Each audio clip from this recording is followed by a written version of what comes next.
آج کا جو ہمارا عنوان ہے وہ ہے منت۔ تو کلام خدا میں سے جو مرکزی حوالہ ہے وہ ہم تلاوت کریں گے مقدس واعظ کی کتاب اس کا 5واں باب اور اس کی 4 اور 5 آیت مبارکہ ہم خداوند کے کلام مقدس میں سے اپنی ہدایت و رہنمائی کے لیے پڑھنے کی سعادت حاصل کریں گے، جس میں کچھ یوں لکھا ہے: جب تو خدا کے لیے منت مانے تو اس کے ادا کرنے میں دیر نہ کر، کیونکہ وہ احمقوں سے خوش نہیں ہے۔ تو اپنی منت کو پورا کر، تیرا منت نہ ماننا اس سے بہتر ہے کہ تو منت مانے اور ادا نہ کرے۔ آمین۔ کلام خدا کا پڑھا، سنا، سمجھا اور قبول کیا جانا ہم سبوں کے لیے باعث برکت کا سبب ہو۔ آمین۔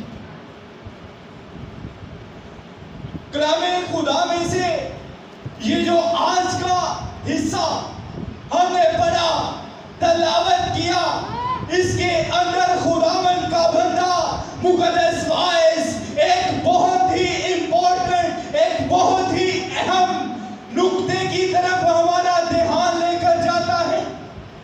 ہمیں ایک بہت ہی خاص چیز سمجھانے کی کوشش کرتا ہے، اور وہ ہے منت۔ خداوند فرماتا ہے کہ جب تم منت مانے تو اس کو ادا کرنے میں دیر نہ کر۔ جب تم منت مانے اس کو ادا کرنے میں دیر نہ کر، کیونکہ خدا احمقوں سے خوش نہیں ہوتا۔ خدا ان سے خوش نہیں ہوتا جو منت مانتے ہیں اور اس کو ادا نہیں کرتے۔ خدا ان سے خوش نہیں ہوتا جو منت مانتے ہیں اور اس کو ادا نہیں کرتے۔ اور پھر خداوند کا بندہ لکھتا ہے کہ تیرا منت نہ ماننا اس سے بہتر ہے کہ تم منت مانے اور اس کو ادا نہ کرے۔ کیا ہمیں خداوند کے کلام مقدس میں ایسا کوئی واقعہ ملتا ہے جہاں پر کسی نے منت مانی ہو اور ادا کی ہو؟ جی ہاں، ملتا ہے۔ ابتا جلالی جو جلاد کا رہنے والا تھا، وہ ایک قصبے کا بیٹا تھا اور ایک بہت بڑا بہادر سورما تھا، اور جلاد کی بیوی سے بھی اس کے بچے تھے۔ اس وجہ سے انہوں نے کیا کیا؟ ابتا کو اپنے باپ کی جائیداد میں سے کوئی حصہ نہ دیا، کوئی بکرا نہ دیا، اس کو انہوں نے وہاں سے نکال دیا۔ اور اس وقت قوم بنی اسرائیل کی حالت یہ تھی۔